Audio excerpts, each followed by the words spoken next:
বদলুপি এবং লুকোচুরি, একের পর এক সিরিয়াল বন্ধুর হেরি, মাঝে মাঝে আছে বিধিলিপি ও ভালোবাসার লুকোচুরি। কেমন এই গল্প? 22শে জুলাই সোমবার 3টা থেকে সম্প্রচারিত হবে এই বিধিলিপি ধারাবাহিকটি। এরপর 3টা 30 মিনিট থেকে সম্প্রচারিত হবে লুকোচুরি ধারাবাহিকটি। একের পর এক সিরিয়াল বন্ধুর হিড়িক, এরই মাঝে জি বাংলায় আছে নতুন 2 ধারাবাহিক। 22শে জুলাই থেকে জি বাংলায় শুরু হয়েছে এই 2টি ধারাবাহিক, বিধিলিপি ও ভালোবাসার লুকোচুরি। জানা যাচ্ছে যদিও এই 2টা সিরিয়াল আসলে পুরনো, আদপে এগুলো কি হিন্দি ধারাবাহিক সেগুলি এখন ডাব করা হয়েছে।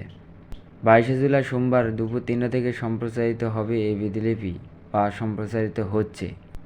এরপর 3:30 থেকে সম্প্রচারিত হবে লুকোচুরি ধারাবাহিকটি। কেমন এই 2 সিরিয়ালের গল্প? বিধিলিপি, আয়না, যার জন্ম বেড়ে ওঠা বিদেশে, সে তার মাসি জানকীর সঙ্গে দেশে আসে। তবে জানকীর রক্ষণশীল পরিবার আয়নার শহরে পাশ্চাত্যের ছোঁয়া লাগা জীবনধারাকে অনুমোদন করে না। জানকী তার পরিবারকে খুশি রেখেও বোঝেনি আয়নাকে তার প্রাপ্য জীবন দিতে পারবে। ভালোবাসার লুকোচুরি, এই ধারাবাহিকটি রাঘব ও রাধিকার গল্প, তারা একদিন ছোট শহর থেকে বড় শহরে চলে যায়। রাধিকার বদ্ধমূল ধারণা যে তার স্বামী তাকে ঠকাবে না। এরপর সে যখন জানতে পারে যে সোনিয়ার সঙ্গে রাঘবের সম্পর্ক রয়েছে, সে তখন ধাক্কা খায়। ভাগ্যের নিদারুণ পরিহাসে রাধিকা তার স্বামীকে উচিত শিক্ষা দেওয়ার জন্য সে আবার সোনিয়ার সঙ্গে যোগ দেয়।